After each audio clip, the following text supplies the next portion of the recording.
All right, so next scenario. Let's get down to we've done some punching. Let's do some kicking.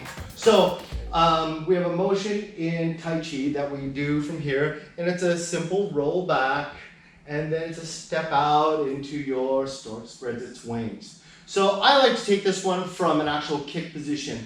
So as the kick comes in, you may want to draw them in, because now if he's kicking me, go ahead, kick.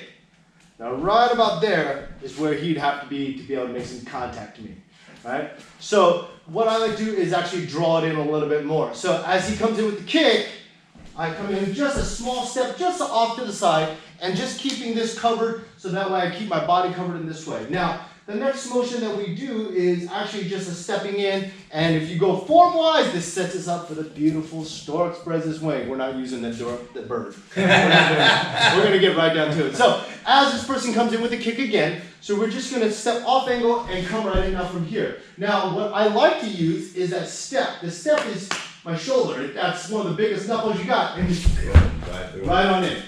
So again, as that kick comes in, we're just gonna step slight off center from here, right back in. Now from there, I can follow right back in with my next strikes. Nice. So we went Tai Chi style, so this is an ancient Chinese style called the shotgun.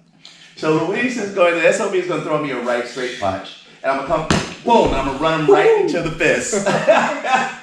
Think I have a little control, huh? Yeah, sure. So what I did is, when I did this kick, and this was in one of our KKPs, which is great, but what I'm doing is my circle, I'm utilizing a circle and a drive. So when he throws, I'm just gonna show you the kick, the bottom part. Yeah. What that does, that sets my weight. Look at where his head's at. I used to do this when I used to spar a lot with my karate friends back in the day. They'd always throw that kick and they hate it when I did that. Some people like to go straight.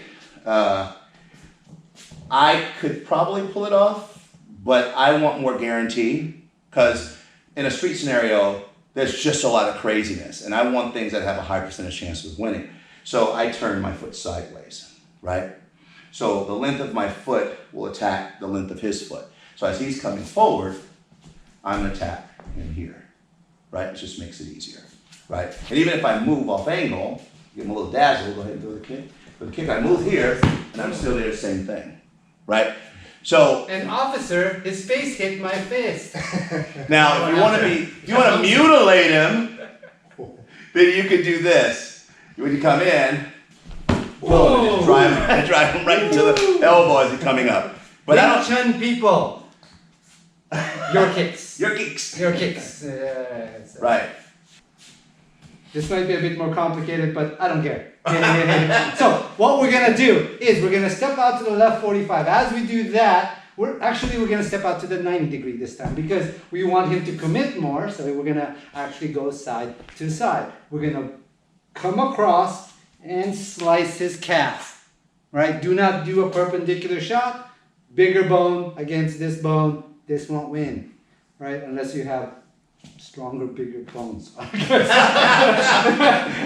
so he's gonna do that. I'm gonna go to the 90 degree and cut here. Now, did you feel your foot do that? Right? So what we want to do is get that friction, cut that, and lift. Right? If we do this, again, this will break.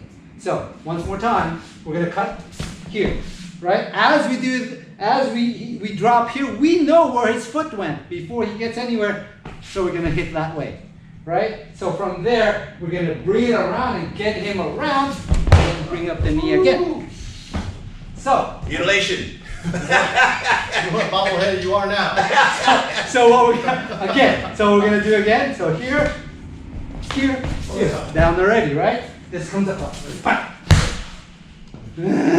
Boom. Drug. One more time. On that side, please. So. One more time, so I'm here. No. Pop. Ah! See? Back here. Fun, huh? And that's the nice version, everyone. Yeah, that is a nice version. There's others, but that's a nice version. Cutting things, using these motions that you used to. Traditional is here. I just pop. Because once you do this, you know where you should know where his foot landed. That comes with repetition. Repetition, only way to get it. All right, now I got one more for you guys. So as that kick comes in, again, I take that same step to the side 11 kick. So when that kick comes in, what I direct is my next kick. So as he's coming from this position, we used to spar, and as they kick, I would step and I would kick him in the hamstring. And when that hamstring is kicked, if you guys ever been hit in the hamstring, that's fun. Wonderful. So once there's that, then you have this, you got all kind of different strikes here, but it just lines up getting off that center line, and a nice strike to the hamstring will light them up.